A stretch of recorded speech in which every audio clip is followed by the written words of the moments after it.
lalu pada tanggal 14 Desember kalau tidak salah, kita sama-sama waktu itu mendengarkan bagaimana kita akan melakukan pemetaan kebutuhan ini kepada seluruh pegawai di Provinsi Banten, baik tenaga administrasi, pejabat maupun fungsional guru di Provinsi Banten. Bapak Ibu yang saya hormati, AKD atau KPK ini adalah sesuatu yang sangat penting bagi kita di pelatihan, karena ini merupakan fondasi dasar.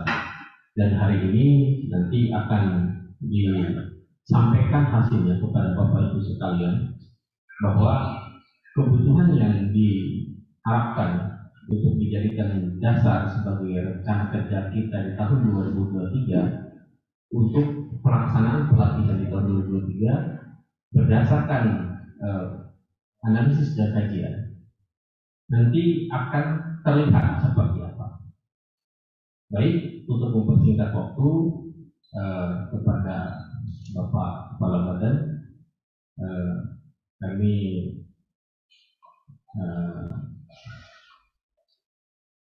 silakan waktu dan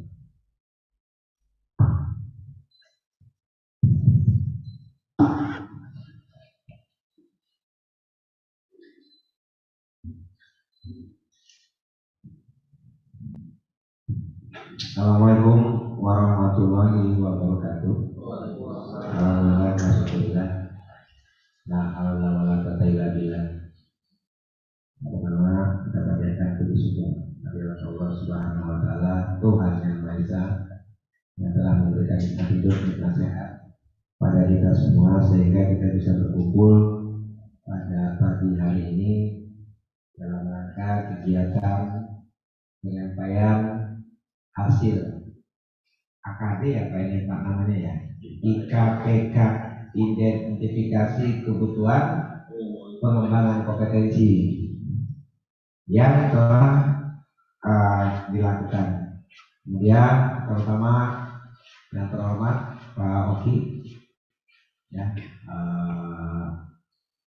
atas nama bidang sertifikasi kompetensi, terhormat Pak Rahmat Sugiarto ya, terhormat Pak Ibu Dede Kasubag PMP, Pak Damar Kabi Kasubit Manajemen, kemudian manajemen ya, manajemen pemerintahan, pengembangan kompetensi pemerintahan.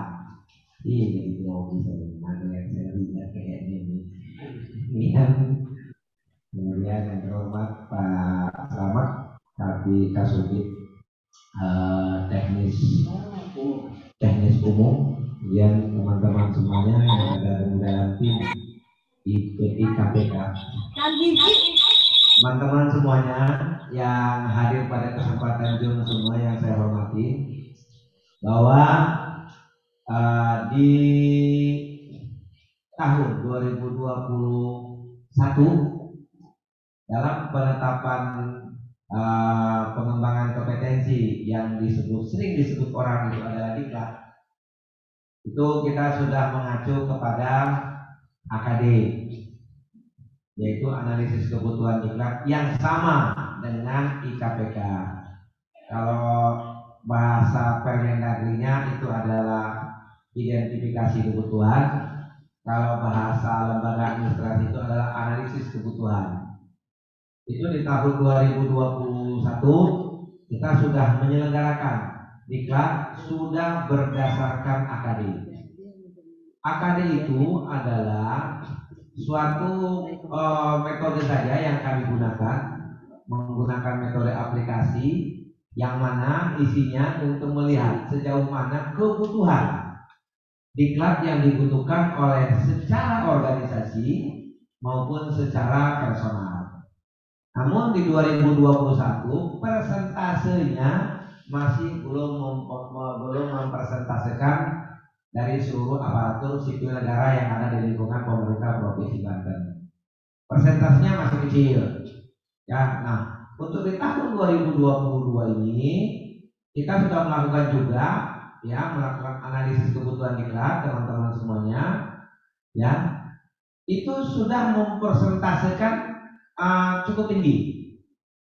Dari 9.000 pegawai ASN yang sudah masuk mengisi aplikasi yang kami kirimkan, itu sudah berjumlah persentasenya cukup tinggi, hampir 45%. Ya, oleh sebab itu pertama-tama kami ucapkan terima kasih kepada teman-teman OPD yang telah mendukung kegiatan ini. Ini kegiatan yang semata-mata ingin memperlihatkan kepada berdasarkan undang-undang bahwa pengembangan kompetensi yang kita lakukan tidak secara sporadis lagi, tapi memang sudah berdasarkan kebutuhan. Nah, dari persentase 45% di tahun 2022 kami tim berupaya sudah membuat rekapitulasi jenis pelatihan-pelatihan yang memang diminati dan dibutuhkan oleh OPD, baik secara personal maupun secara organisasi. Nah, ini nanti mungkin mau dibagikan ya Pak Pian, atau disampaikan nanti? Nanti kita sampaikan jenis-jenis pelatihan yang memang dibutuhkan oleh teman-teman OPD dalam rangka pengembangan kompetensi. Tujuannya adalah ada dua, secara organisasi dan secara personal. Secara personal, ya, kami akan membuat suatu pelatihan dalam rangka memenuhi hak ASN yang sebanyak 20 JP. Berdasarkan PP 17, di situ disebutkan bahwa ASN punya hak untuk pengembangan kompetensi 20 JP. Tetapi kita tidak tahu, Bu, teman-teman semuanya, jenis pelatihan apa sih yang dibutuhkan. Nah, kemudian di dalam organisasi juga sama. Kami tidak tahu jenis pelatihan apa, pengembangan kompetensi apa yang dibutuhkan. Nah, berdasarkan hasil IKPK yang kita lakukan di 2022 ini sudah terlihat bahwa kebutuhan jenis diklat yang dibutuhkan oleh personal ASN dalam rangka memenuhi 20 JP maupun secara organisasi. Nah, nanti agendanya kita sampaikan dulu kepada teman-teman semuanya. Ya, nanti mungkin ada klarifikasi dari teman-teman OPD yang belum terakomodir, gitu Pak ya. Ini adalah hasil kerja tim, dievaluasi, diverifikasi, diidentifikasi hasilnya ini. Tetapi ini juga nanti akan kami sampaikan supaya ada tanggapan, respon dari teman-teman semuanya dalam rangka melengkapi hasil IKPK yang kami selenggarakan saat ini. Dengan demikian kita akan BPSDM nanti akan menyusun jenis pengembangan kompetensi, rencana pengembangan kompetensi untuk 4-5 tahun ke depan hasil dari IKPK ini.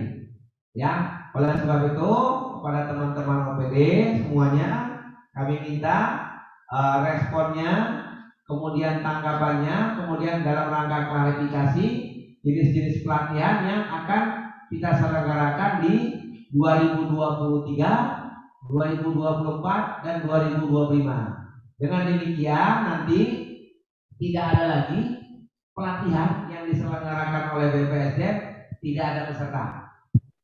Tidak ada lagi pelatihan nanti yang sulit mencari peserta.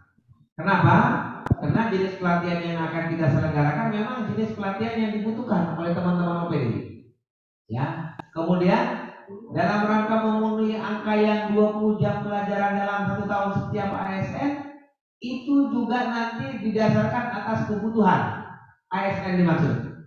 Oleh sebab itu, kita sudah membuat beberapa klasifikasi jenis pelatihan yang ada di dalam tim. Nanti secara detail nanti timnya Pak Oki yang akan menyampaikan kepada teman-teman. Kami secara garis besar kita sudah menghasilkan diklat-diklat untuk 5 tahun ke depan. Kita sudah bikin identifikasinya, baik secara kompetensi personal maupun kompetensi organisasi. Mungkin itu harapan dari kita semuanya dari BPSDM atas nama lembaga, supaya ada klarifikasi dari teman-teman OPD dalam rangka menyempurnakan hasil IKPK yang diselenggarakan oleh tim dari sertifikasi kompetensi yang dipimpin saat ini oleh Pak Oki. Mungkin demikian Pak Oki ya dari saya, harapannya supaya ada penyempurnaan ya, penyempurnaan dari teman-teman OPD terhadap diklat-diklat yang akan kita rencanakan. Mungkin itu dari saya, kurang lebihnya mohon maaf. Wabillahi taufiq wal hidayah. Assalamualaikum warahmatullahi wabarakatuh. Terima kasih Pak Kalan atas arahan dari beliau. Mudah-mudahan ini masuk nanti kepada acara inti dari tim terkait dengan hasil pemetaan visual yang sudah dilakukan. Itu kepada Pak Rahmat Sugiarto dan kawan-kawan untuk menyampaikan hasil waktu dan tempat dipersilakan.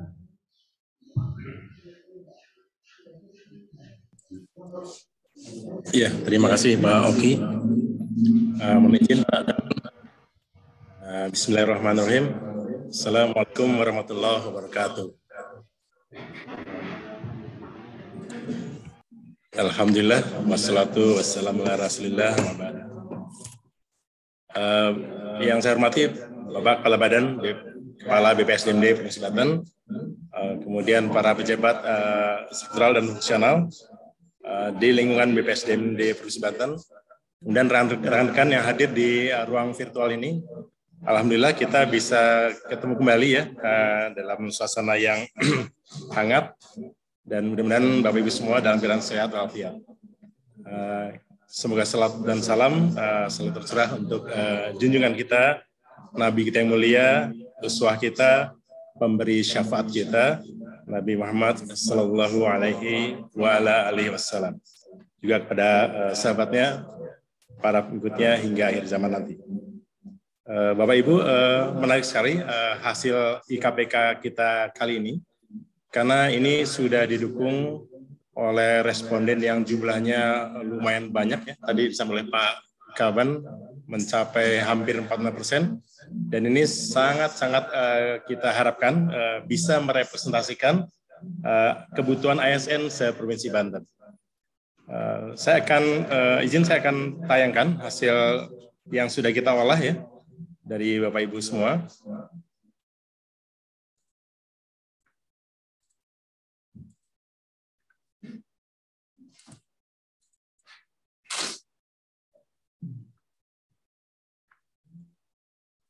Sudah nampak di layar Bapak Ibu?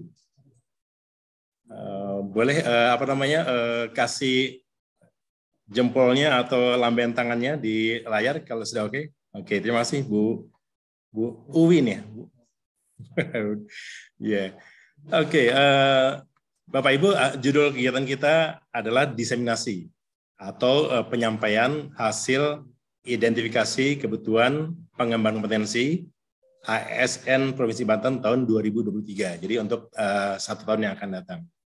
Sifatnya ini adalah perencanaan kerja yang akan kita siapkan untuk memenuhi kebutuhan Bapak Ibu, kegiatan pengembangan kompetensi apa saja yang kira-kira akan disiapkan oleh BPSDMD selama kurang lebih 5 tahun ke depan. Saya ingin mengawali ini dengan, saya pikir ini saya nggak usah kenalan lagi ya, sudah pada kenal. Nah ini, kita langsung ke profil responden. Ya, berdasarkan data yang masuk ke kami hingga 24 Januari 2022, sejak 13 Desember itu ada 1.774 orang atau 44,35% dari total ASN yang 4.000. Ini jumlahnya kurang lebih ya. Nanti secara akurat, secara rincinya kita akan lihat lagi kondisi terakhir jumlah ASN. Dan ini kemajuan yang luar biasa karena sebelumnya, di tahun sebelumnya IKPK itu hanya mampu mendapatkan data 10% saja dari jumlah ASN. Sekarang ada kemajuan yang bagus sekali, pertanda bahwa ini tingkat partisipasi ASN di lingkungan pemerintah Provinsi Banten semakin baik. Jadi Bapak Ibu bisa lihat sini di grafiknya. Ya. Di grafiknya ini jumlahnya 44, tadi Pak Kapan bilang 40% lah, kita hitung seperti itu supaya mudah ya. Kemudian yang berikutnya, kalau dilihat dari jabatannya, maka Bapak Ibu bisa melihat bahwa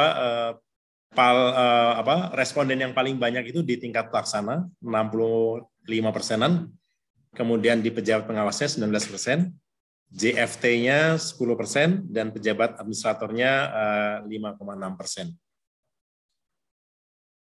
Lalu kita lihat masa jabatan responden pada jabatan terakhirnya.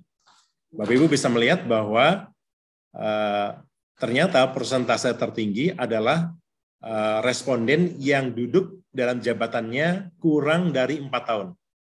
Dan ini profil responden yang sangat bagus, karena apa? Karena pejabat yang duduk dalam jabatannya kurang dari 4 tahun, itu mengindikasikan bahwa pejabat yang bersangkutan masih minim pengalaman, masih minim pengetahuan, dan karenanya membutuhkan kegiatan pengembangan kompetensi yang sesuai, yang relevan dengan jabatan yang didudukinya. Dan ini bagus sekali ya, komposisi yang seperti ini. Jadi masukan kita betul-betul masukan yang sangat menggambarkan apa yang dibutuhkan oleh ASN. Kemudian sebagai informasi Bapak Ibu, ada 3 OPD yang paling banyak merespon kuesioner kita. Yaitu yang pertama adalah Bapenda, mencapai 14,5% dari keseluruhan responden. Kemudian Dinas Pendidikan dan Kebudayaan itu 13,8%, dan Dinas Pekerjaan Umum dan Penataan Ruang 12,6%. Ini yang 3 tertinggi ya, yang 3 tertinggi. Data lengkapnya nanti ada. Kemudian ini dia yang agak-agak kurang gitu ya responnya. Jadi maksimal hanya 5 orang yang mengirimkan jawabannya.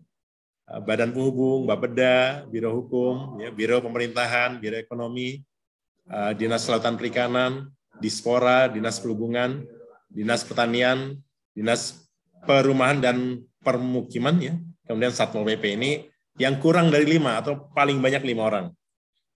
Dan ada 2 yang sama sekali tidak mengirimkan jawaban kuesionernya, yaitu Dinas Penanaman Modal dan Pelayanan Terpadu Satu Pintu, kemudian RSUD Banten. Ya, ke depan kami berharap bahwa tingkat partisipasi dari para ASN di seluruh OPD itu bisa semakin baik.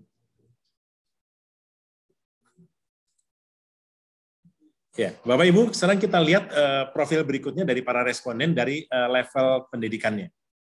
Di sini bisa kita lihat bahwa yang tertinggi adalah dari lulusan S1 sebanyak 45%, kemudian S2 39%-an, ketiga SLTA 9%, dan yang S3 kurang dari 1%. Yang SLTP juga ada, tapi kurang dari 1%. Nah, kemudian kita akan masuk ke bagian yang kedua, yaitu peta kompetensi ASN hasil kuesioner IKPK ini. Ini mulai menarik buat Bapak Ibu semua, karena ini menggambarkan apa yang sesungguhnya kita butuhkan gitu ya dalam sebagai PNS. Ada 5 jenis kompetensi yang dipetakan dalam kuesioner ini. Pertama, kompetensi tata laksana pemerintahan. Kompetensi yang dibutuhkan oleh semua OPD tanpa OPD-nya apa. Jadi semua OPD tanpa terkecuali membutuhkan kompetensi ini. Kemudian yang kedua adalah kompetensi sosiokultural, ya, yang kompetensi yang sifatnya. Kemudian ketiga, kompetensi kepemimpinan, kompetensi teknis atau kompetensi bidang, dan yang kelima adalah kompetensi pendukung. Jenis kompetensi ini, kompetensi yang betul-betul khas spesifik OPD adalah yang nomor 4. Kompetensi-kompetensi yang dibutuhkan oleh satu jenis OPD mungkin tidak dibutuhkan oleh OPD yang lainnya. Kira-kira gitu ya. Tapi kalau 1, 2, 3, dan 5 itu adalah kebutuhan kompetensi yang dibutuhkan oleh hampir semua OPD. Bapak Ibu, khusus untuk kompetensi tata laksana pemerintahan, Bapak Ibu bisa lihat di dalam tabel, ada lebih kurang 21 jenis kompetensi yang ini sangat diminati oleh ASN di Provinsi Banten ini. Dan yang tertinggi adalah kompetensi perencanaan kinerja dan penyusunan anggaran. Itu ada 486 orang yang meminta. Kalau kita konversi ke dalam berapa angkatan kita harus selenggarakan untuk mengakomodir permintaan ini, maka dibutuhkan kurang lebih 13 angkatan. Biasa ya, 13 angkatan ini baru dari responden yang masuk. Belum mungkin Bapak Ibu yang belum merespon kuesioner ini. Bisa lebih besar lagi ya angkanya. Dan yang kedua tertinggi adalah kompetensi membangun inovasi di tempat kerja. Banyak dari pegawai yang sangat ingin memahami bagaimana melakukan inovasi di tempat kerja. Yang ketiga tertinggi adalah penyusunan SOP. Ya, tempat kerja itu nggak usah inovasi turu aja. Oke, ini menarik ya Bapak Ibu. Nampaknya ini nanti akan berhubungan dengan slide yang berikutnya. Karena Bapak Ibu ternyata juga mengusulkan banyak sekali pedoman panduan kerja yang dengan pedoman itu akan lebih memudahkan Bapak Ibu untuk bekerja dan mencapai hasil yang terbaik ya dalam pekerjaannya. Dan seterusnya Bapak Ibu, saya tidak perlu sebutkan ke-21 ini, Bapak Ibu nanti bisa lihat sendiri seperti apa urutan prioritas dari kompetensi tata laksana pemerintahan. Kemudian, di luar dari pertanyaan yang disiapkan dalam kuesioner, banyak juga pegawai Provinsi Banten ini yang mengusulkan jenis kompetensi lainnya untuk diselenggarakan kegiatan pengembangan kompetensinya. Rangkum ada 7 yang banyak diminati, yang banyak diusulkan. Pertama adalah tata laksana pengelolaan gaji dan tunjangan bagi pegawai. Ini menjadi menarik karena apa? Karena kita selama ini tidak pernah berpikir bahwa ini adalah sesuatu yang dibutuhkan ternyata.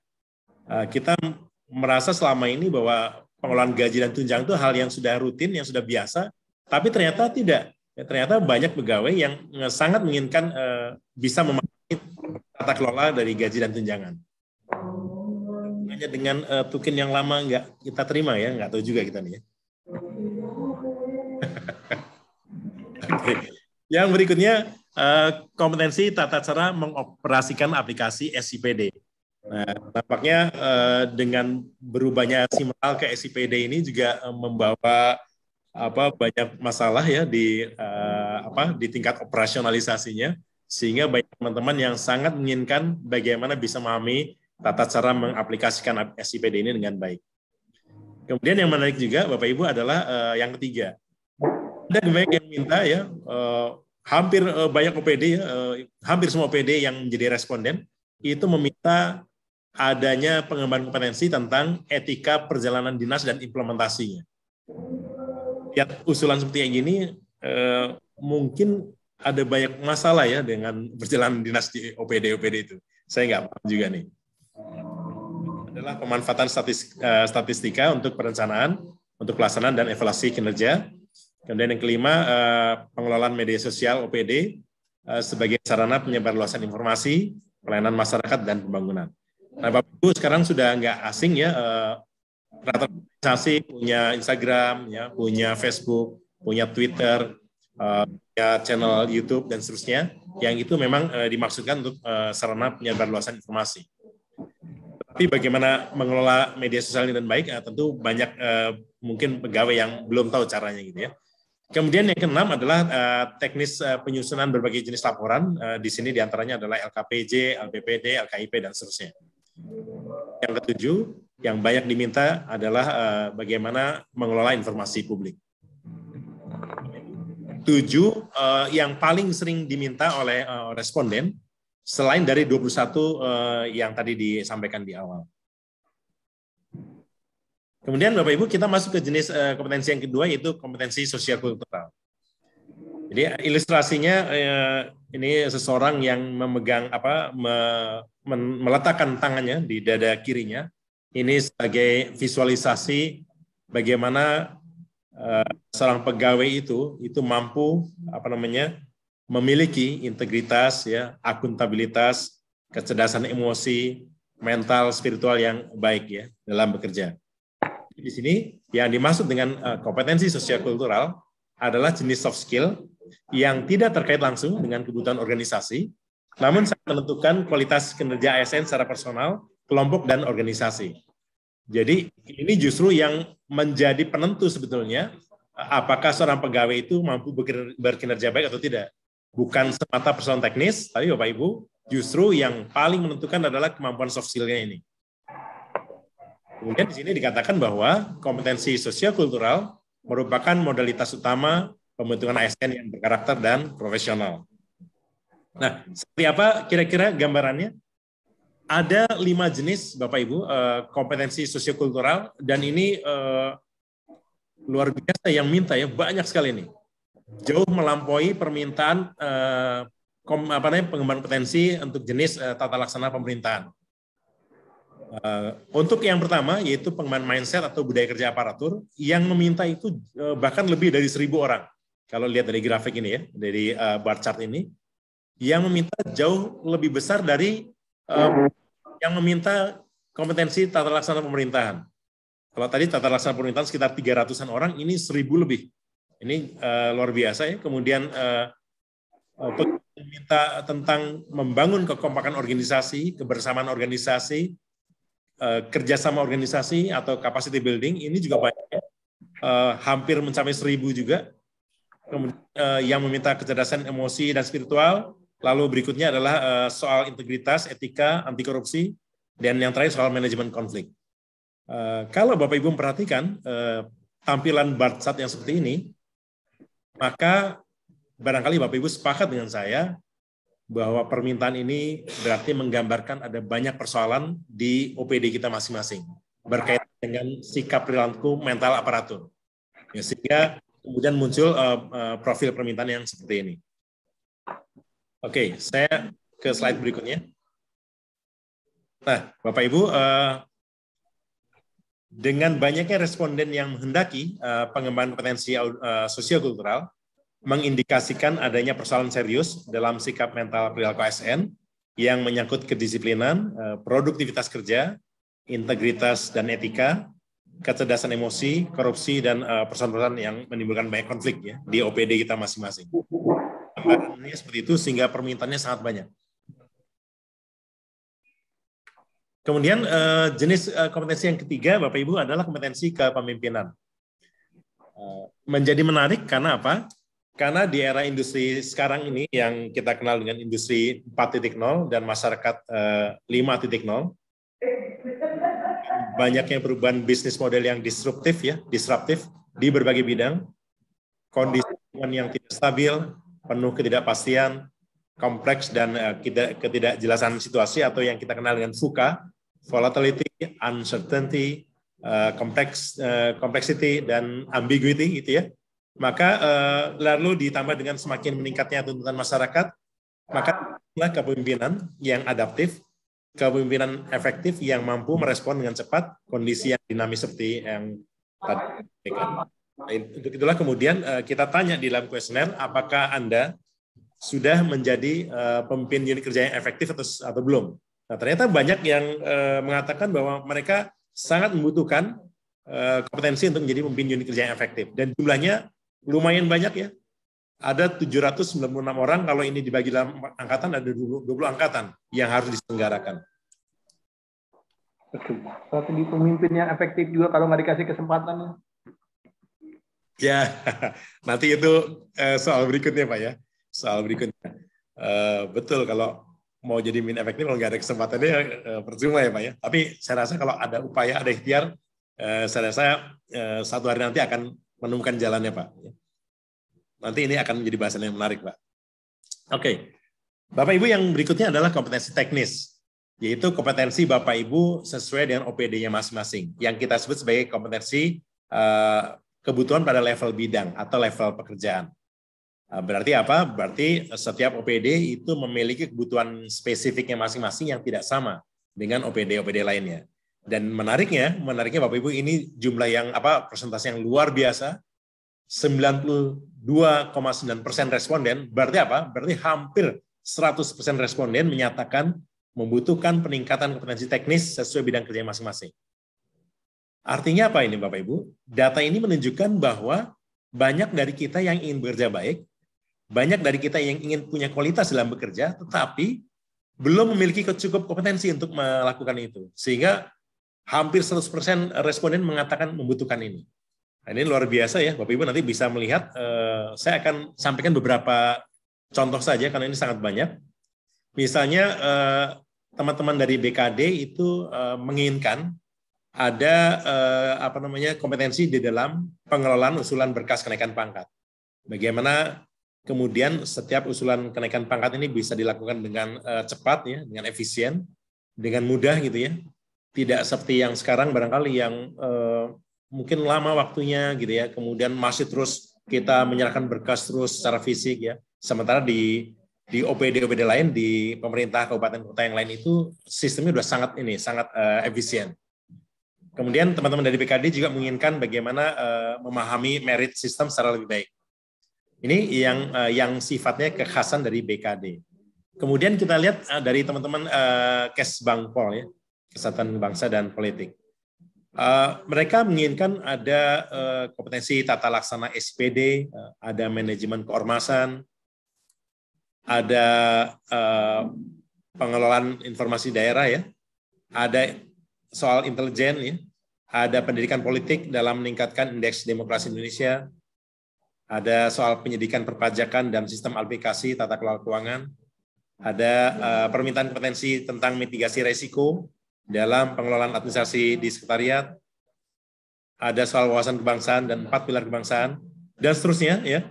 Sehingga ini sesuatu yang nanti akan menjadi bahan diskusi pimpinan Kesbangpol beserta jajarannya untuk nanti membahas lebih lanjut bagaimana menindaklanjuti kebutuhan-kebutuhan seperti ini. Karena mungkin nanti sebagiannya bisa difasilitasi oleh BPSDMD, mungkin sebagiannya menjadi kegiatan mandiri dari Kesbangpol. Sekarang kita lihat dari teman-teman dari OPD lain.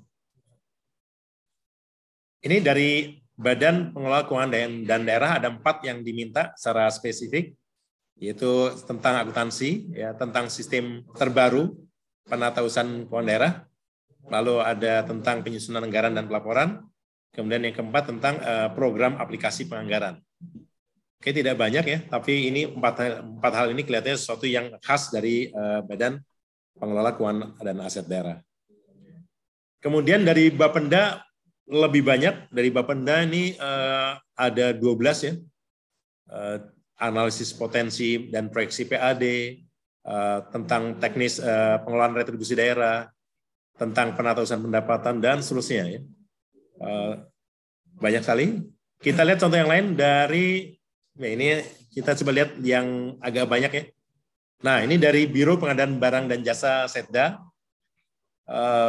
Teman-teman dari Biro Pengadaan Barang dan Jasa ini meminta diselenggarakannya pelatihan tentang riset dan analisis pasar, tentang sistem manajemen keamanan informasi, tentang tata cara penilaian SKP ya untuk jabatan fungsional PPBJ. Kemudian tentang pengelolaan kontrak ya, tentang manajemen risiko. Ini sifatnya yang kekhasan dari Biro Pengadaan Barang dan Jasa. Masih banyak lagi, ini ada sampai 22 ya, Bapak Ibu. Nanti Bapak Ibu bisa lihat lagi masing-masing secara lebih detail. Saya hanya sampaikan contoh saja. Kemudian, nah ini yang BPSDMD sendiri. Ada 7 yang diminta oleh teman-teman dari BPSDMD ini ya. 1 tentang cara mengendalikan mutu diklat. Nah, berarti teman-teman di BPSDM juga ternyata pengen tahu gimana sih cara mengendalikan mutu diklat itu. Kemudian teknik penyusunan MOU, nah, karena BPSDMD banyak melakukan kerjasama dengan lembaga-lembaga lain. Kemudian tata cara menganalisis pengembangan kompetensi, pelaporan, evaluasi. Tentang tata cara penyusunan renstra peralihan. Wah, ini yang siapa yang minta ya? Kemudian tentang MOT ya, dan tentang aplikasi SIM gaji. Oke. Jadi ada 7 dari BPSDMD. Yang lain banyak sekali, saya nggak perlu sebutkan ya satu persatu, nanti Bapak Ibu bisa lihat sendiri. Dan ini adalah kebutuhan-kebutuhan yang khas OPD masing-masing. Dan dari sini yang sangat perlu untuk ditindaklanjuti adalah setiap pimpinan OPD bersama dengan jajarannya mendiskusikan lebih jauh seperti apa nanti tindak lanjut yang konkret dari peta kebutuhan ini.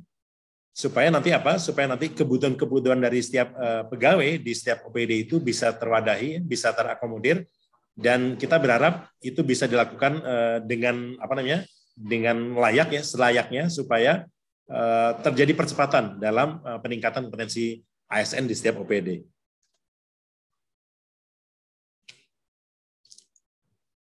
Oke, saya akan skip ya, ini banyak sekali.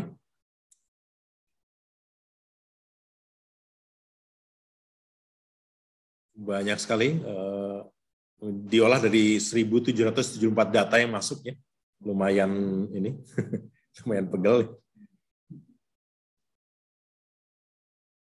Ya, sekarang saya masuk ke kompetensi pendukung. Bapak Ibu, kompetensi pendukung adalah jenis kompetensi yang tidak terkait langsung dengan bidang teknis pekerjaan, tetapi dibutuhkan untuk mendukung kualitas kinerja. Ada 7 yang terekam di sini. Yang menarik adalah ternyata tertinggi itu pegawai meminta kompetensi tentang komunikasi efektif. Ini di luar dugaan kami sebetulnya, karena kami tidak menyangka ini menjadi permintaan yang nomor 1 gitu ya, dibandingkan dengan 6 yang lainnya.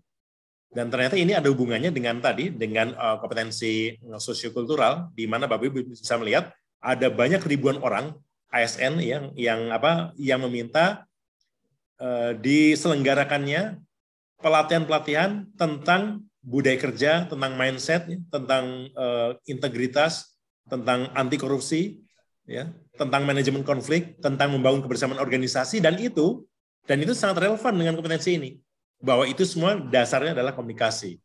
Jadi nampaknya Bapak Ibu kita semua ini ada problem dalam hal komunikasi. Ya. Kita berkomunikasi tapi kita kurang berkomunikasi, kelihatannya seperti itu. Kemudian yang kedua adalah permintaan tentang penggunaan komputer dan aplikasi Office, ya. Lalu tentang internet dan website optimization, kemudian tentang presentasi efektif, lalu bahasa Inggris, dan yang keenam ini yang baru adalah pemanfaatan Google Group untuk meningkatkan produktivitas kerja. Ya, Bapak Ibu, sekarang sudah menjadi tren bahwa kita banyak bekerja dari rumah, work from home, bekerja secara jarak jauh, berkolaborasi secara jarak jauh, dan memang sangat bisa dipahami bagaimana Bapak Ibu perlu memanfaatkan berbagai aplikasi dalam ekosistem Google Group untuk meningkatkan produktivitas kerja. Kemudian yang ketujuh, ini umumnya yang meminta adalah para pejabat fungsional, ya, yaitu penulisan karya tulis ilmiah. Oke, yang berikutnya. Ini grafik yang tadi ya, kelihatan sekali komunikasi efektif, permintaannya sangat tinggi, ya. Bagaimana kita bisa satu sama lain bisa berkomunikasi dengan lebih baik dan lebih efektif. Kemudian di luar dari kompetensi yang 7 tadi, ada juga yang banyak diminta ternyata oleh pegawai kita, yaitu yang pertama adalah kewirausahaan bagi pegawai. Saya agak curiga ini yang minta kayaknya para pegawai yang sudah dekat pensiun kelihatannya. Yang tidak ingin yang ingin terus menyambung ininya kehidupannya itu. Jadi saya rasa ini bagus sekali. Kita perlu ini Pak, perlu pertimbangkan betul bagaimana pegawai itu punya alternatif ya untuk menjadi wirausaha gitu ya. Ini bagus ya. Oke. Yang berikutnya adalah tentang pemanfaatan berbagai visual analisis untuk mendukung kinerja. Di antaranya SWOT di sini ya.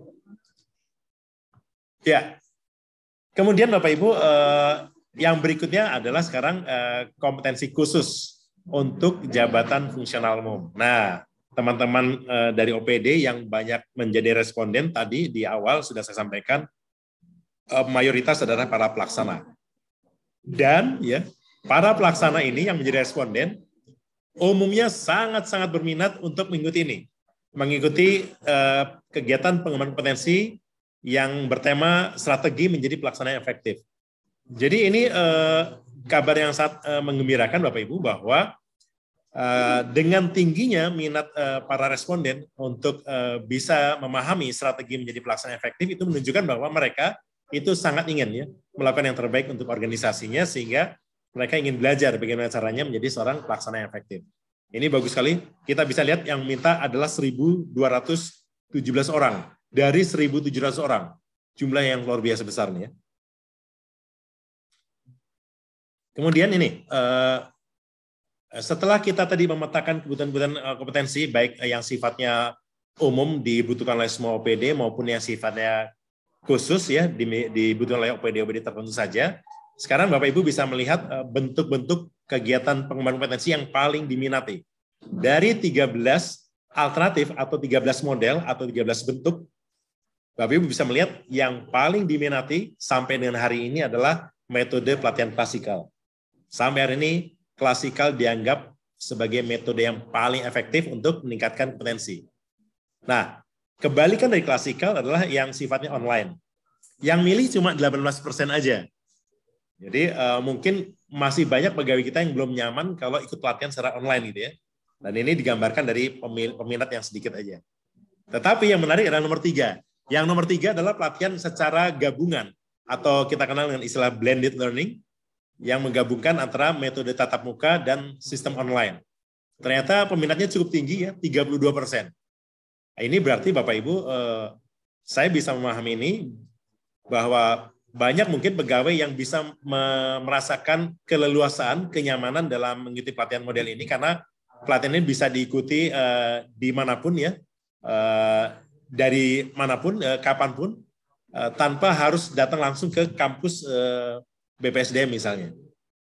Tapi untuk meningkatkan efektivitas tentu ada sesi-sesi tatap mukanya di mana ketika secara online kita tidak dapatkan misalnya penjelasan yang memuaskan, Bapak Ibu bisa dapat ini kalau bertemu secara tatap muka, sehingga ini digabungkan metode ini.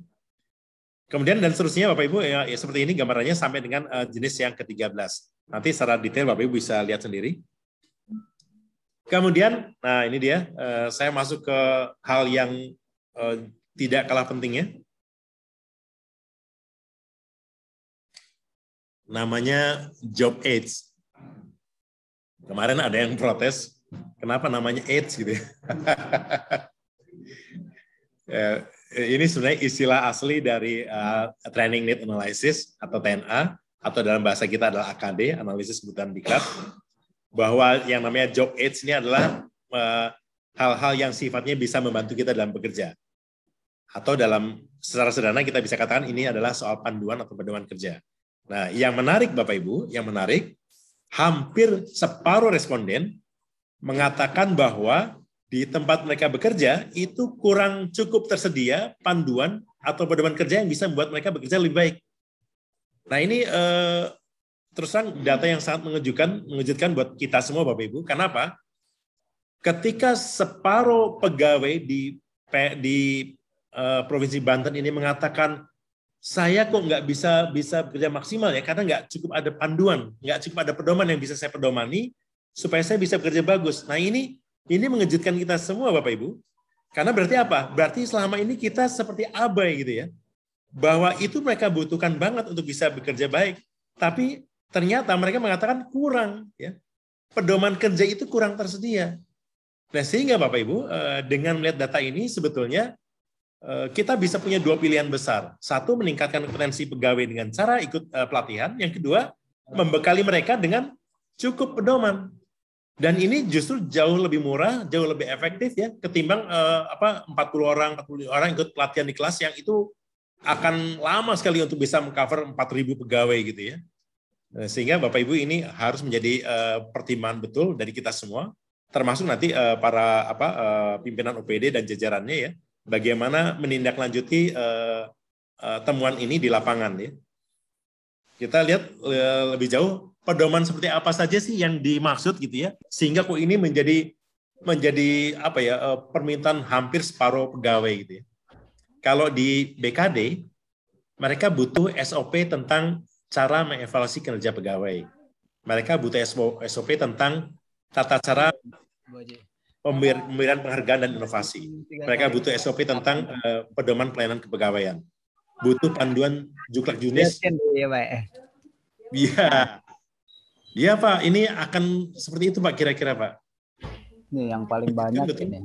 Karena ternyata ini terjadi di banyak OPD, Pak, di hampir semua OPD. Kita lihat yang lain, Pak, contohnya ya. Evaluasi kinerja pegawai, Jen. SOP. Kita lihat ini di Badan Kes Bangpol itu mereka butuh SOP tentang bantuan keuangan partai politik. Jadi rupanya kita nggak ngerti juga barangkali ya gimana tata cara menyalurkan bantuan keuangan ke partai politik. SOP penyusunan pembinaan wawasan yang efektif. SOP pedoman panduan aplikasi digital. Banyak sekali. Saya coba pengumpulan gitu bahan-bahan. Nah, kita lihat Bapak Ibu di Dinas Pendapatan sekarang SOP-nya seperti apa? SOP tentang penggunaan aplikasi Samsat online. Berarti banyak pegawai yang nggak paham ya, walaupun mereka bekerja di Badan Pendapatan ya. Mereka butuh juga SOP tentang tata naskah dinas, tentang pelayanan prima, tentang pedoman teknis kesamsatan. Banyak sekali. Lihat Bapak Ibu, ini Badan Pendapatan itu kayaknya banyak sekali, sampai ada 29. Yang terakhir petunjuk pelaksanaan tupoksi, pedoman kerja pengolah data pajak. Nah ini luar biasa ya, ketika para pegawai mengeluhkan ini, artinya mereka sebenarnya sangat ingin bisa bekerja baik, tapi kurang cukup ada pedoman gitu ya. Dan ini harusnya ditanggapi dengan seksama oleh segenap pimpinan bahwa ini penting gitu ya untuk segera diadakan ya. Saya sekarang akan ke BPSDM ya. BPSDM kita lihat seperti apa. Nah ini dia BPSDM. Kemarin kita sempat bahas Bapak Ibu di BPSDM sendiri. Ternyata BPSDM butuh pedoman tata cara membuat sertifikat. Ya. Butuh pedoman analisis pengembangan kompetensi. Butuh pedoman penulisan nomor surat. Penulisan nomor surat ya harus ada pedoman ini ya. Butuh panduan lengkap tentang aplikasi SIM gaji. Butuh petunjuk teknis tentang penetapan target retribusi. Nah, ini dari teman-teman dari BPSDM sendiri ini banyak sekali yang dibutuhkan. Nah, sehingga Bapak Ibu nanti Anda semua akan menerima pedoman apa saja yang dibutuhkan oleh OPD Anda masing-masing, yang kemudian ini perlu didiskusikan dengan segenap pimpinan, lalu ambil langkah-langkah tindak lanjutnya. Saya tidak baca semua karena ini sangat banyak. Berbagai pedoman-pedoman yang itu, kalau ada, itu akan sangat efektif meningkatkan kompetensi para pegawai. Ya, ini banyak sekali. Oke, nah sekarang kita akan melihat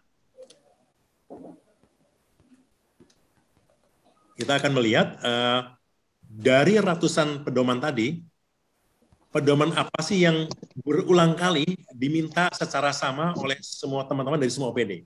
Nah, ternyata setelah kita coba klasifikasi, ada 39 jenis pedoman yang ini dibutuhkan oleh semua OPD dan ini menjadi kebutuhan semua pegawai secara umum. Ada 39 jenis. Kita lihat satu-satu ya, barangkali ini ada yang bersangkutan dengan baik. Yang pertama, pedoman pelaksanaan APBD dan APBN. Kemudian pedoman penyusunan renja, pengendalian dan pelaporan. Pedoman penyusunan renstra, pedoman SPJ, petunjuk teknis tata kelola keuangan pemerintahan dan perpajakan, petunjuk teknis tata laksana verifikasi keuangan, pedoman budaya kerja anti korupsi, pedoman tata laksana SIPD, petunjuk teknis tata laksana administrasi kebendaharaan, pedoman pelaksanaan pengadaan barang dan jasa, petunjuk teknis pengelolaan barang milik daerah. Kita lihat yang berikutnya. Petunjuk teknis tata laksana pelayanan perizinan. Pedoman pelaksanaan tupoksi seluruh jabatan. Jadi banyak dari kita yang nampaknya belum cukup memahami dengan baik ya tupoksi masing-masing sehingga membutuhkan pedoman ini. Kemudian pedoman pelaksanaan kerja setiap unit kerja. Pedoman pelaksanaan pelayanan prima. Pedoman menjadi aparatur negara yang paripurna. Pedoman menjadi pelaksana yang efektif. Pedoman tata laksana hibah dan bantuan sosial. Petunjuk teknis tata laksana administrasi gaji dan tunjangan. Petunjuk teknis tata laksana administrasi kepegawaian. pedoman analisis jabatan, evaluasi dan analisis beban kerja. Oh, ini luar biasa ya. Kemudian petunjuk teknis tata laksana perjalanan dinas, petunjuk teknis tata naskah dinas, pedoman pelaksanaan penegakan disiplin ASN, pedoman komunikasi, koordinasi, dan kolaborasi antar pegawai dan antar unit kerja, petunjuk teknis tata laksana pelayanan PPID, pedoman tata laksana layanan pengaduan dan penyelesaian sengketa konsumen, pedoman pengelolaan website instansi, petunjuk teknis tata kelola kehumasan dan pengelolaan media sosial instansi, pedoman pengelolaan arsip, petunjuk teknis tata laksana surat keluar masuk. Yang berikutnya, pedoman evaluasi kinerja pegawai, petunjuk teknis penyusunan SOP, pedoman panduan, petunjuk teknis penyusunan sakit lakit, pedoman keprotokolan, pedoman penggunaan teknologi informasi atau aplikasi digital, dan manual book pengoperasian siap sistem aplikasi. Lalu ada pedoman penghapusan barang, pedoman tata kerja di era pandemi, seperti remote working, kolaborasi, dan seterusnya. Lalu pedoman penilaian dupak bagi pejabat fungsional. Jadi 39 ini adalah jenis-jenis pedoman yang berulang diminta oleh semua PD. Sehingga ini kita kategorikan sebagai pedoman yang dibutuhkan oleh semua PD. Di luar dari pedoman-pedoman yang spesifik masing-masing OPD. Nah, ini menarik ya Bapak Ibu. Saya rasa ini temuan besar kita di kegiatan 2023 ini, bahwa di luar kebutuhan pengembangan kompetensi, ada hal yang juga harus kita perhatikan menyangkut kemudahan pegawai dalam bekerja, yaitu tersedianya pedoman secara cukup. Ya, dari 39, diringkas lagi ada 7 ya. Tapi saya rasa ini hanya pendapat subjektif dari kami analis IKPK ini. Nanti Bapak Ibu mungkin punya prioritas yang berbeda ya. Dari 39 itu mana yang paling prioritas. Kalau dari pandangan kami sebagai orang yang independen gitu ya, 7 ini yang kelihatannya paling layak untuk segera ditindaklanjuti. Itu pedoman pelaksanaan tupoksi seluruh jabatan. Berarti semua jabatan di semua OPD itu harus jelas petunjuk pelaksanaannya. Bukan sekedar uraian tugas ya, bukan sekedar urusan yang kita pahami selama ini. Kemudian kedua yang terpenting adalah pedoman pelaksanaan APBD dan APBN. Ketiga, petunjuk teknis tata kelola keuangan pemerintah daerah dan perpajakan. Keempat, pedoman pelaksanaan budaya kerja anti korupsi. Kelima, pedoman pelaksanaan pelayanan prima. Ketiga, pedoman SIPD. Dan yang terakhir, yang kami anggap terpenting adalah pedoman menjadi aparatur negara yang paripurna. Oke, jadi ini perspektif kami dalam memahami 39 tadi yang berulang diminta oleh semua OPD. Sekarang Bapak Ibu, sampailah kita pada bagian rekomendasi. Mudah-mudahan Bapak Ibu bisa bersabar lagi sedikit lagi. Jadi setelah kita melihat hasil dari kuesioner ini, maka kami sampai pada kesimpulan bahwa IKPK 2023 ini telah berhasil memberikan gambaran tentang profil gap atau kesenjangan kompetensi para ASN dan kegiatan pengembangan kompetensi apa yang perlu dilakukan untuk menutup gap. Yang kedua, dengan meningkatnya responden hingga mencapai hampir 45% dari total pegawai di Banten, ini menandakan bahwa tingkat partisipasi pegawai di dalam IKPK ini semakin baik. Tentu ini kami harapkan lebih baik lagi di tahun-tahun berikutnya, karena yang namanya IKPK itu harus terus diupdate setiap tahun. Dan kami berharap bahwa Bapak Ibu bersedia untuk mengisi ini secara lengkap. Karena apa? Karena ini akan masuk dalam database kami, di mana nanti ketika ada satu jenis penyelenggaraan kegiatan pengembangan kompetensi dilakukan, maka yang akan dipanggil lebih dulu dari yang lain adalah orang-orang yang sudah terdaftar dalam database sebagai orang yang membutuhkan. Nah, kalau Bapak Ibu namanya tidak tercantum di dalam kuesioner ini, maka besar kemungkinan Bapak Ibu menjadi kurang terperhatikan gitu ya, sebagai orang yang membutuhkan juga kegiatan pengembangan kompetensi. Oleh karena itu sangat dinanti semua pegawai untuk berpartisipasi dalam kegiatan IKPK ini. Kemudian, Bapak Ibu, kita semua ASN itu memiliki hak untuk mendapatkan pengembangan kompetensi sebesar 20 jam pelajaran per tahunnya. Nah, hasil pemetaan gap kompetensi pegawai dan kegiatan pengembangan kompetensinya, termasuk tadi pemetaan tentang berbagai jenis pedoman kerja yang sudah kita lakukan, itu sangat-sangat membantu Bapak Ibu nanti untuk mendapatkan hak sebesar 20 JP ini. Oleh karenanya, segera setelah ini Bapak Ibu, kita masing-masing ya, khususnya yang sifatnya pengembangan kompetensi yang khas atau yang teknis banget sesuai dengan OPD masing-masing, itu perlu segera duduk bersama antara pimpinan dan jajarannya untuk kemudian merumuskan, memformulasikan kegiatan pengembangan kompetensi apa yang layak untuk segera dilakukan, di luar dari apa yang akan disiapkan oleh BPSDMD. Kemudian Bapak Ibu, yang berikutnya, saya rasa ini saya skip aja karena ini bagian dari BPSDM.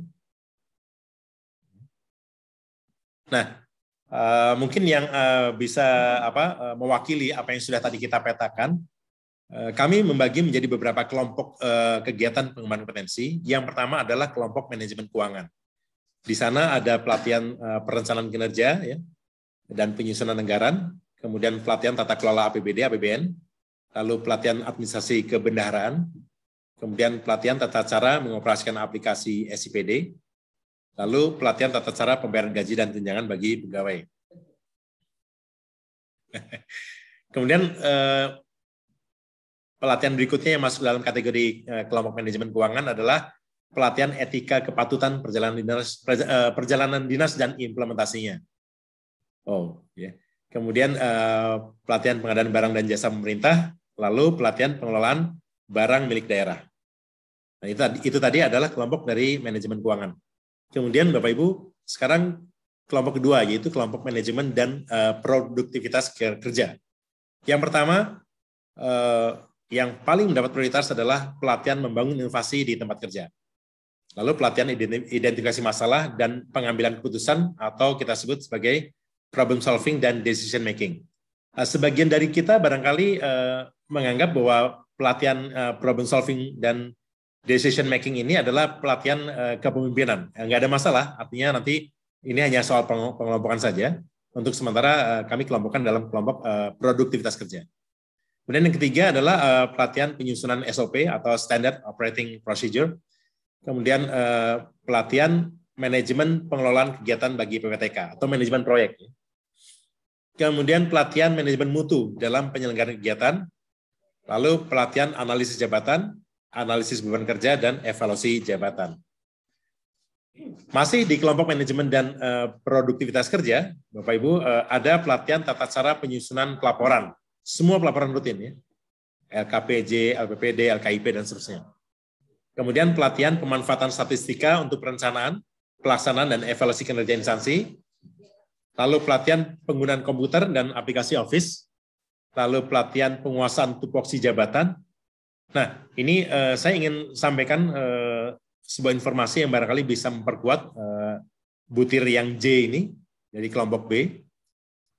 Yang namanya pelatihan penguasaan tupoksi ternyata itu juga terjadi ya di pemerintah daerah yang lain, di luar Provinsi Banten, dan juga di di dalam Provinsi Banten sendiri. Jadi kami sempat melakukan IKPK juga di provinsi yang lain. Ternyata hasilnya sama, bahwa kebanyakan responden mengatakan belum begitu menguasai tupoksi yang menjadi tanggung jawabnya. Sehingga mereka sangat membutuhkan ini pelatihan penguasaan tupoksi jabatan dan perlu didukung dengan pedoman dalam pelaksanaan tupoksi jabatannya masing-masing. Oke, yang kemudian yang berikutnya adalah pelatihan manajemen kepegawaian, lalu pelatihan tata naskah dinas. Ini masuk kelompok B. Kemudian yang kelompok ketiga itu kelompok mentalitas aparatur. Yang pertama, pelatihan membangun mindset, budaya kerja, aparatur negara yang paripurna. Kemudian pelatihan membangun komunikasi, kebersamaan, dan kekompakan organisasi. Lalu pelatihan membangun kecerdasan emosi dan spiritual aparatur. Dan yang terakhir, pelatihan budaya kerja anti korupsi. kelompok D atau kelompok kepemimpinan. Ada dua. Pertama, pelatihan strategi menjadi pemimpin unit kerja yang efektif. Nah, pelatihan kepemimpinan ini adalah di luar dari pelatihan kepemimpinan mandatori yang sudah didesain oleh lembaga administrasi negara yang kita kenal dengan PKA, PKP, PKN, dan seterusnya. Nah, ini di luar itu. Jadi Banten akan mendesain pelatihan kepemimpinan yang khas Banten gitu ya, yang itu bisa membuat para pemimpin unit kerja menjadi pemimpin unit kerja yang lebih efektif. Kemudian yang kedua adalah pelatihan strategi menjadi pelaksana yang efektif. Nah, ini untuk para pelaksananya. Karena tadi permintaannya 1.200 orang lebih yang minta ini, yang sangat luar biasa ini ya. Kemudian yang kelompok E adalah kelompok pelayanan. Di sana ada pelatihan pelayanan prima, ada pelatihan tata cara pengelolaan informasi publik dan kehumasan, pelatihan tata cara pengelolaan media sosial instansi, pelatihan pengelolaan e-government, pelatihan teknik komunikasi efektif. Kemudian kelompok F ini, kelompok E maaf, pelatihan telaan staf paripurna, pelatihan tentang internet dan website optimization, pelatihan manajemen arsip di era digital, pelatihan manajemen perkantoran dan pengelolaan eco-office atau green office, pelatihan legal drafting dan penyusunan naskah akademik, pelatihan analisis, perumusan kebijakan dan penulisan policy brief, lalu pelatihan manajemen pemberdayaan masyarakat. Oke, jadi itu tadi jenis-jenis pelatihan sesuai dengan kelompoknya masing-masing yang menjadi prioritas utama untuk mengembangkan kompetensi ASN di Provinsi Banten, plus pelatihan-pelatihan yang sifatnya kekhasan dari masing-masing OPD. Kemudian yang ketujuh, Bapak Ibu, setelah Bapak Ibu memahami kegiatan pengembangan kompetensi apa saja yang dibutuhkan, maka yang berikutnya kita akan tunggu bersama bagaimana nanti segenap pimpinan di BPSDM itu akan merumuskan format kegiatannya. Apakah berupa klasikal, ataukah blended learning, ataukah online penuh ya dan seterusnya, itu akan digodok bersama karena ini akan sangat dipengaruhi oleh berbagai faktor, diantaranya ketersediaan anggaran, ketersediaan sarana prasarana, target peserta dan seterusnya. Kemudian ya, saya rasa ini menjadi domainnya BPSDM. Saya tidak akan sampaikan di sini. Ya, sampai sini Bapak Ibu gambaran hasil IKPK kita untuk ASN non guru. Nah, sekarang sebelum saya masuk ke bagian kedua yang ini relatif singkat ya, barangkali di antara Bapak Ibu ada yang ingin ditanyakan lebih dahulu, silakan.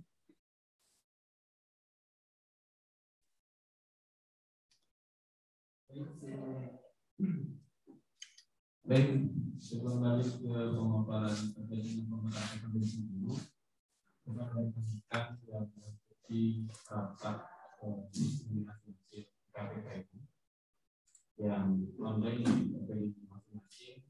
Sementara ada hal yang mau ditanyakan atau klarifikasi, kami beri kesempatan. Silakan dari dinas OPD.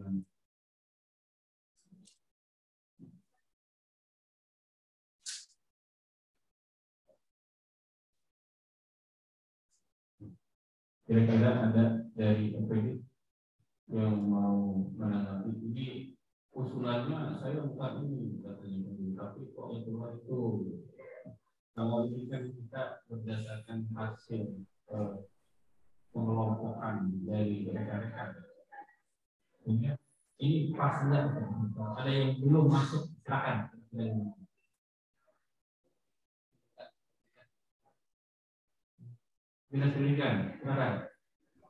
Ya, Assalamualaikum warahmatullahi wabarakatuh. Waalaikumsalam warahmatullahi wabarakatuh. Terima kasih kepada narasumber Pak Rahmat yang sudah memberikan panjang lebar ya identifikasi pengelolaan pekerjaan ini. Kemudian kalau untuk Dinas Pendidikan saya kira begini Pak, untuk kegiatan kita yang akan datang barangkali untuk tahun ini bisa diselenggarakan Pak. Memang benar juga bahwa di setiap OPD ini di dalam pelayanan publik ini memang kurang saling terkaitan atau informasikan kepada keseluruhan, baik dari staf maupun dari pejabat yang di lingkungan dinasnya. Nah, oleh karena itu memang kegiatan budaya kerja saling berkomunikasi ini memang patut kita harus didahulukan, Pak, kalau bisa untuk diselenggarakan untuk tahun ini. Saya kira seperti itu, Pak. Barangkali untuk kegiatan-kegiatan lainnya selain dengan budaya kerja, saling berkomunikasi antara bawahan dan atasan ini memang kurang diperhatikan. Barangkali seperti itu, Pak. Mangga, Pak Rahmat, terima kasih. Ya, terima kasih, Pak. Ya.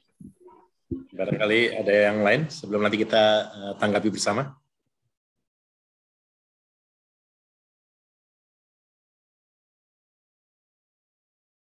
Ya, Bapak Ibu, sebelum nanti masuk ke penanya berikutnya, terima kasih sebelumnya dari Unpad Dindikbud ya.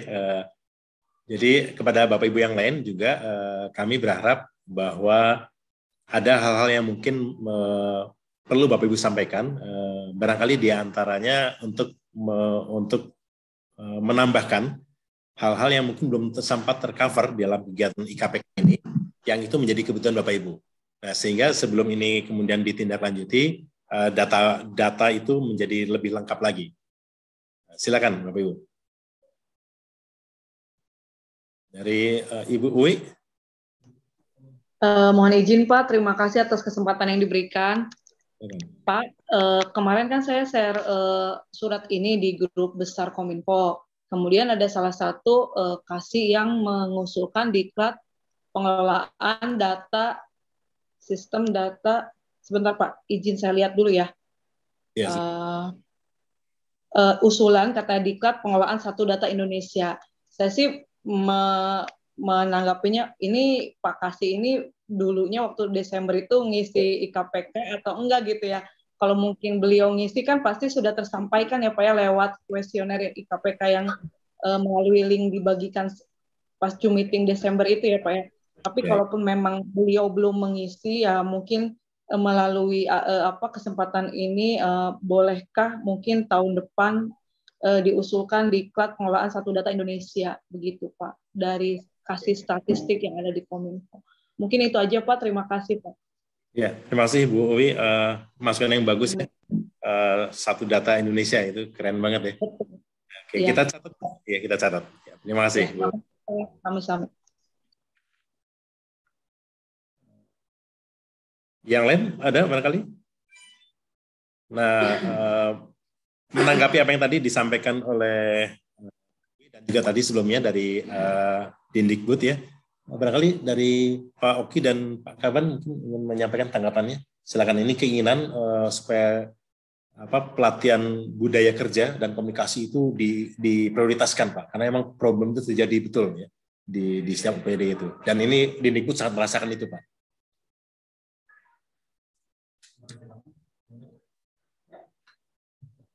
Baik, jadi memang ini permasalahan ini adalah untuk melihat kompetensi yang harus dilakukan masyarakat memecahkan persoalan yang ada di tempat kerja. Pada saat membuka perusahaan budaya kerja atau budaya kerja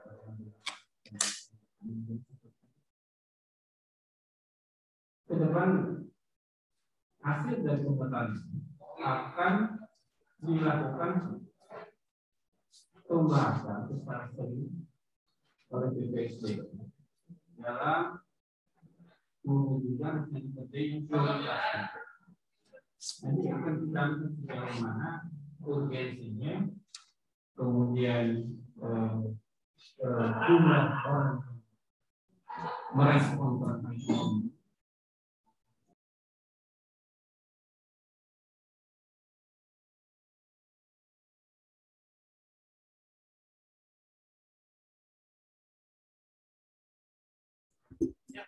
Izin suaranya di mute tuh Pak. Punten.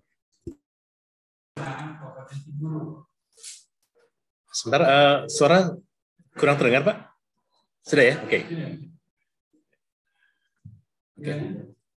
Baik, Bapak Ibu, kita lanjutkan sedikit lagi. Barangkali ini sifatnya khas untuk guru saja. Kalau teman-teman yang lain mungkin tidak berkepentingan langsung, tapi kalau di Nikbud barangkali ada kaitannya ya. Saya akan share PowerPoint-nya.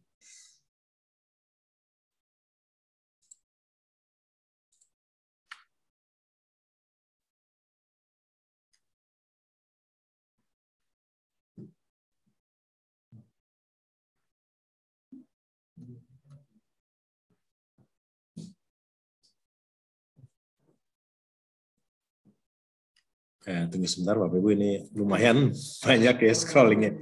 Ya, barangkali sudah nampak di layar Bapak Ibu ya.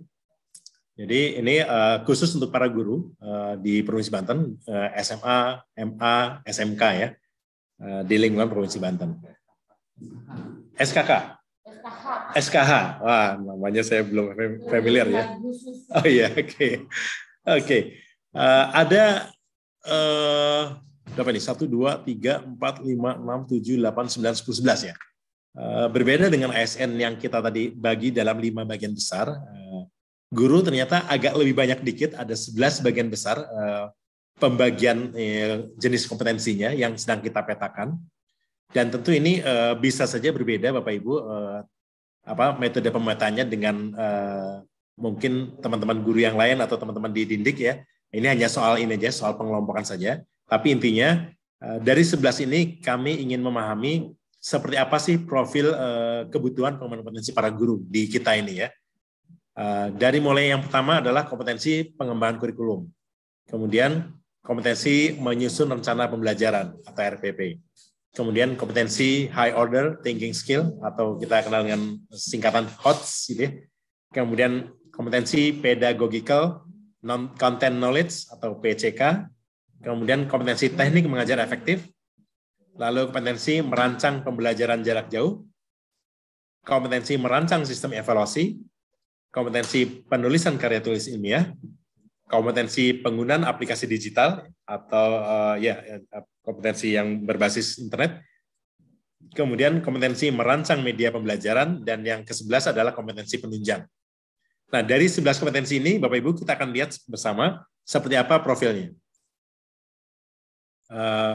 Ternyata Bapak Ibu, setelah kita olah datanya sedemikian rupa, ada 1.800 jawaban yang masuk dari para guru. Ini jumlahnya jauh lebih banyak daripada PNS yang non guru ya. Kalau PNS yang non guru tadi ada 1.774, sekarang jawaban dari para guru ada 1.800, jauh lebih banyak. Kita coba olah data yang ribuan itu, kemudian kita coba kelompokkan kira-kira mana yang itu bersesuaian dalam satu kelompok. Dan ternyata ada 17 rekomendasi nomenklatur yang bisa kita sampaikan dalam kesempatan ini. Yang pertama, Bapak Ibu, para guru membutuhkan pelatihan pengembangan kurikulum inovatif, ya, terutama di era pandemi seperti sekarang ini. Kemudian yang kedua, pelatihan penyusunan RPP kreatif berbasis digital. Ya, ini eranya sudah seperti itu. Ketiga, pelatihan pengembangan high order thinking skill atau HOTS general untuk jenjang SMA, MA, SMK, dan seterusnya. Kemudian yang keempat, pelatihan pengembangan pedagogical content knowledge per mata pelajaran. Di sini contohnya adalah PCK Humaniora, PCK IPA, PCK IPS, dan seterusnya untuk semua jenjang. Ya. Kemudian pelatihan model dan strategi pembelajaran berpusat pada siswa, dan teknik mengajar efektif berbasis discovery learning atau project-based learning. Ini saya sendiri kurang paham ini ya, tapi ini yang kita bisa olah dari para responden. Kemudian yang keenam, pelatihan membuat media pembelajaran yang kreatif dan interaktif di era digital. Yang ketujuh, pelatihan teknik memotivasi semangat belajar dan melatih kemandirian siswa. Yang kedelapan, pelatihan strategi penanaman nilai atau pembentukan karakter siswa di era pandemi. Kelihatannya para guru agak mengalami kesulitan ya bagaimana membangun karakter siswa ketika siswanya banyak diam di rumah gitu ya. Kemudian nomor 9, pelatihan teknik mendesain pembelajaran jarak jauh yang menarik dan interaktif di masa pandemi. Yang ke-10, pelatihan teknik mengevaluasi pembelajaran yang sederhana dan efektif di era digital. Yang ke-11, pelatihan merancang pembelajaran dan asesmen siswa secara kolaboratif. Yang ke-12, pelatihan penulisan KTI melalui teknik penelitian tindakan kelas atau PTK yang mudah, sederhana, efektif, dan menyenangkan. Ke-13, pelatihan pemanfaatan berbagai aplikasi dalam ekosistem Google untuk meningkatkan efektivitas pembelajaran. Nah, kalau tadi di ASN juga ada, yang ASN non-guru adalah pemanfaatan berbagai aplikasi dalam ekosistem Google untuk meningkatkan produktivitas kerja. Kalau ini buat guru adalah untuk meningkatkan efektivitas pembelajaran. Ke-14, pelatihan strategi pemberdayaan MGMP, ya, musyawarah guru mata pelajaran, dan KKG. Kalau KKG apa singkatannya? Kelompok kerja guru. Ya, saya masih awam nih ya. Untuk mengakselerasi kompetensi guru. Dan ini permintaannya banyak Pak untuk yang MGMP ini. Banyak sekali guru yang minta supaya bahkan MGMP itu salah satu jalur untuk peningkatan kompetensi yang sangat cepat Pak. Katanya begitu.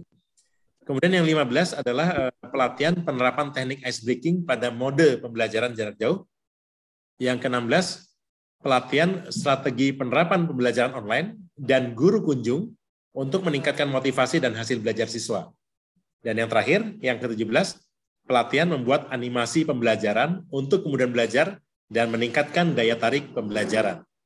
Nah ini dia Bapak Ibu, khususnya teman-teman dari Kemendikbud, dari Dindikbud ya, profil yang bisa kita petakan untuk meningkatkan kompetensi para guru. Ya, silakan Pak, silakan.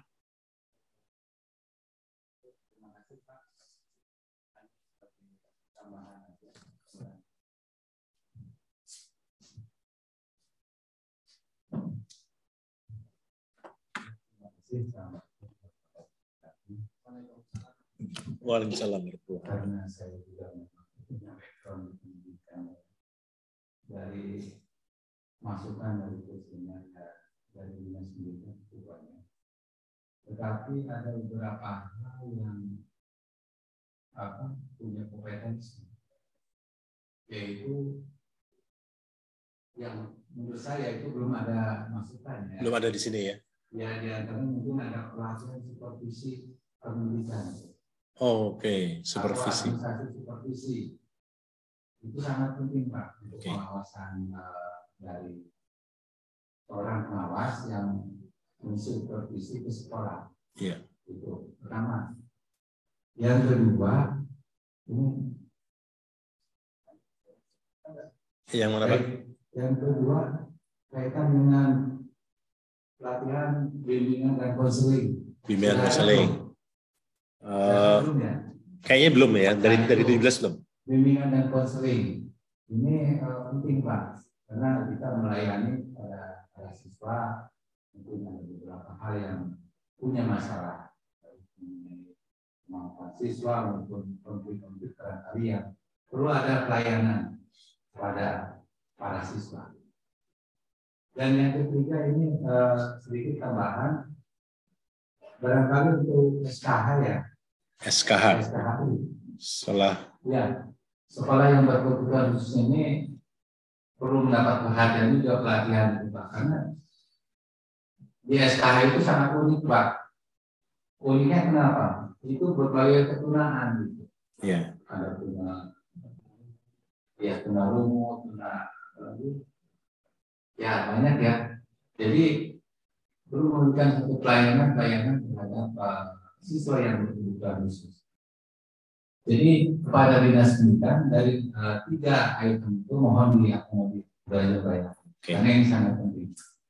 Dan saya cukup. Terima kasih atas perhatiannya. Assalamualaikum warahmatullahi wabarakatuh. Waalaikumsalam warahmatullahi wabarakatuh. Ya, terima kasih Pak masukannya.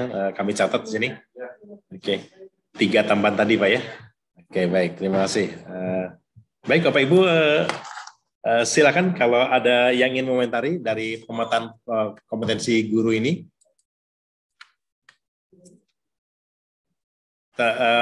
Ini baru, memang 17 ini baru kelompok besar, tentu yang kecil-kecil tadi seperti misalnya pelatihan bimbingan konseling, kemudian pengawasan bagi pengawas sekolah gitu ya, lalu ya administrasi supervisi, kemudian pelatihan untuk khusus itu memang mungkin ada 1-2 tapi belum sempat kita kelompokkan dalam kelompok yang besar gitu ya. Saya rasa kalau per detail itu kalau kita cek lagi ada penginapannya. Ya, silakan. Ada yang ingin disampaikan Bapak Ibu? Dari Dinas Pendidikan terutama ini Pak. Silakan. Ya, Pak Rahmat, betul. Ya, Pak. Ya, memang di tadi ya di penayangan tadi memang untuk ke pengawasan belum nampak ya banyak ya. Nah, cek ya. Yang perlu ditambahkan barangkali untuk ke pengawasan yaitu kegiatan ataupun tugas pokoknya itu tentang pengelolaan tugas pokok dan etika pengawas sekolah, Pak. Memang itu pelatihannya seperti itu, Pak ya. Pengelolaan tugas pokok dan etika pengawas sekolah. Karena memang di kepengawasan ini memang banyak, Pak. Karena tugas pokok kepengawasan itu paling tidak satu pengawas itu antara 10 sekolah dan sebagainya, Pak. Kita itu cuman pengawas ada 54 orang sehingga tugas pokok mereka itu terlalu berat, Pak. Ya. Kemudian etika pengawas sekolah barangkali nanti ya berkaitan dengan kepengawas yang bersangkutan atau pengawas sekolahnya itu untuk di sekolah negeri maupun di sekolah swasta ini perlu memang ditingkatkan kembali, Pak ya, karena memang kita tahulah bahwa seolah-olah pengawas kalau datang ke sekolah itu hanya untuk maaf nih, barangkali ada image-image yang kurang baik lah tentang tugas pokok yang bersangkutan dengan sebagai hal-hal misalkan kadang-kadang guru dan kepala sekolah hanya nengok saja, tidak terlalu banyak pembinaannya di sekolah.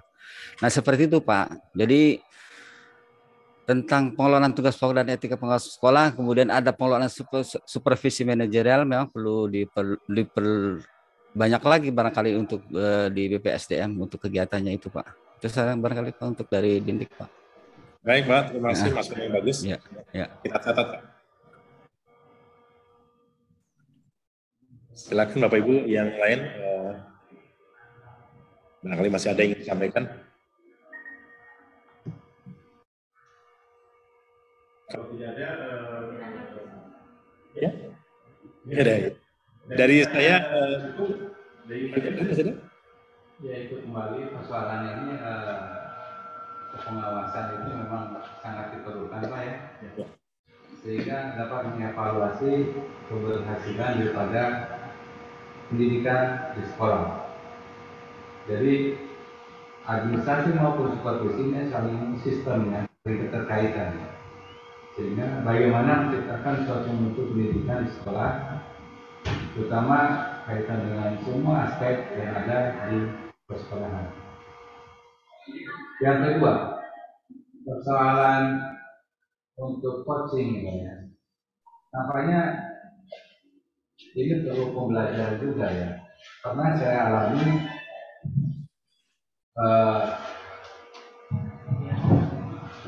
masalah coaching yaitu yang saya peroleh pada tahun berapa ya, 2004. Saya di Jepang ya, mempelajari bagaimana memberikan satu layanan pendidikan dalam bentuk coaching ya, diundang para orang tua murid, ada guru, termasuk dari mulai kepala sekolah dan lain-lain. Dia mempelajari ya, saling diskusi.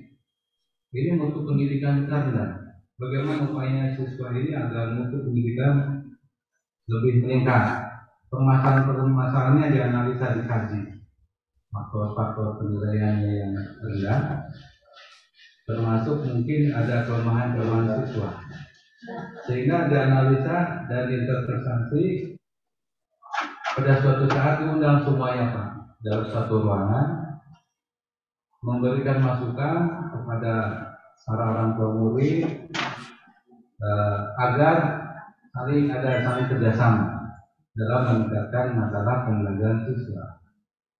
Jadi intinya tadi juga di bimbingan konseling itu memang ada keterkaitannya, sehingga dapat mengevaluasi bagaimana supaya anak itu dapat belajar dengan sungguh-sungguh, belajar dengan nilai yang baik, sehingga diperlukan satu pertemuan khusus di Potul itu. Ya, sehingga saya masukkan kepada dinas pendidikan termasuk pelayanan masalah bimbingan konseling. Gitu. Itu mohon bisa dimasukkan satu program sebagai bahan masukan di dinas pendidikan. Dan cukup ya, terima kasih. Assalamualaikum warahmatullahi wabarakatuh. Waalaikumsalam.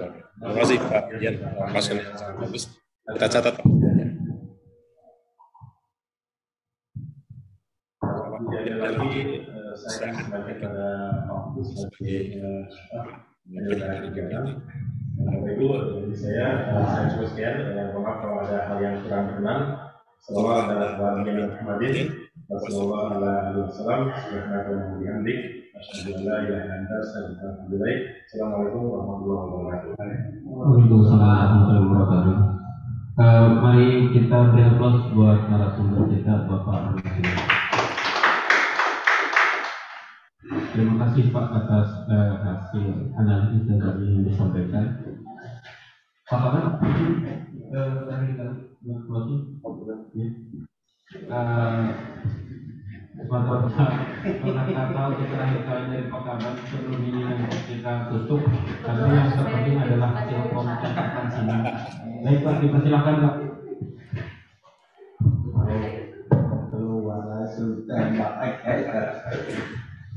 Terima kasih Pak Oki yang telah memandu acara ini. Terima kasih kepada Pak Ahmad yang sudah memaparkan hasil dari IKPK kita. Kemudian terima kasih juga kepada teman-teman yang telah memberikan klarifikasi pada hasil ekspos yang disampaikan oleh tim, sehingga masukan-masukan tadi atau saran-saran tadi yang disampaikan oleh teman-teman dari OPD itu akan kita masukkan kepada penyempurnaan IKPK kita ini, supaya IKPK semakin sempurna. Memang ada beberapa tadi pelatihan satu angka ya. Tadi ini satu data. Ini menarik nih. Jadi pelatihan ini kalau bisa memang tidak bisa berdiri sendiri. Nah, semuanya menyangkut terhadap semua OPD. Sehingga ini saya rasa perlu didukung oleh BPSDM supaya tujuan dari awal adanya satu angka itu, satu data itu bisa tercapai. Sebenarnya begini teman-teman, bahwa BPSDM ini ada di belakang, ya di hilir. Maka apabila ada kebutuhan dari OPD-OPD yang berkaitan terhadap suatu program yang membutuhkan suatu kompetensi, BPSDM harus hadir di situ. Siapapun itu tidak melihat dari ego sektoral, tetapi sepanjang itu untuk pemerintah Provinsi Banten, BPSDM harus hadir. Nah ini disinilah perannya sebagai OPD pendukung. Jadi tidak lagi berbicara kepada itu pekerjaannya OPD A, itu tupoksinya OPDB, tetapi sepanjang itu untuk mendukung kegiatan-kegiatan OPD lain kaitan terhadap pengembangan kompetensi, BPSDM harus hadir dan tidak boleh berdiam diri. Inilah tujuannya dari kita untuk melakukan kegiatan ini, dan memang BPSDM ke depan memang sudah harus berani membuka diri seperti ini ya, supaya ada sinergitas kegiatan antara OPD dengan BPSDM. Mungkin itu Pak Oki yang bisa saya sampaikan, dan mudah-mudahan masukan-masukan dari teman-teman ini di luar dari yang sudah ada melalui aplikasi dan pelaksanaan sekarang ada masukan-masukan, itu nantinya akan kita jadikan dasar untuk penyempurnaan dari EKPK kita. Mungkin demikian Pak Oki, terima kasih. Baik, terima kasih Pak Kaban atas closing statusnya. Bapak dan Ibu sekalian yang saya hormati, demikian rangkaian acara yang berkaitan dengan IKPK atau AKD yang kita mulai prosesnya agak panjang di tanggal 14 Desember. Saya ucapkan banyak terima kasih kasih atas partisipasi Bapak Ibu semua dari OPD dan seluruh TNS atau ASN di Provinsi Banten, baik administrasi maupun fungsional, yang sudah mensukseskan pemetaan analisa kebutuhan periklatan ke depan. Dan ini adalah sesuatu yang sangat penting bagi kami di BPSDM untuk melihat secara utuh bahwa apa yang menjadi kebutuhan Bapak dan Ibu sekalian di OPD ini sudah tersampaikan dengan baik. Dan hari ini kita sudah menyampaikan hasil pemetaan dimaksud supaya diketahui dan dipahami serta menjadi akan kita bersama di dalam menyusun rencana kerja BPSDM ke depan di tahun 2023. Sinergi ini sangat penting. Selalu mengucapkan terima kasih tanpa mengurangi rasa hormat kami mohon maaf apabila ada kekurangan ataupun kegagalan di dalam proses penyelenggaraan AKD atau KPK yang sering WA, menelpon dan lain sebagainya. Ini semata-mata kita lakukan untuk Banten yang menjadi lebih baik. Baik Bapak Ibu sekalian, demikian rangkaian acara kita untuk AKD ini. Hari ini sudah kita sampaikan, kewajiban kita selesai dari BPSDM dan selanjutnya akan dibahas di internal BPSDM sebelum OPD untuk kita rumuskan bersama dalam menyusun rencana kerja kita di tahun 2023. Baik Bapak Ibu, wabillahi taufiq wal hidayah. Wassalamualaikum warahmatullahi wabarakatuh. Waalaikumsalam warahmatullahi wabarakatuh.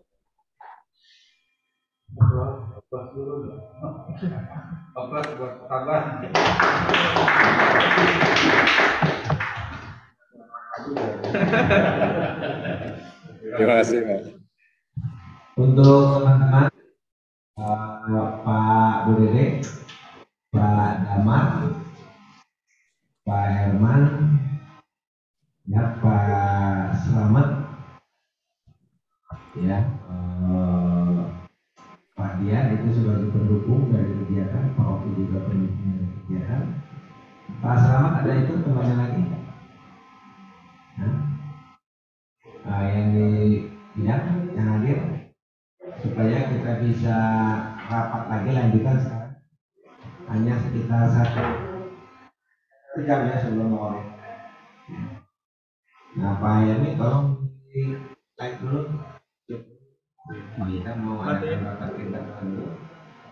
Makasih teman-teman ya semuanya ya. Terima kasih. Kami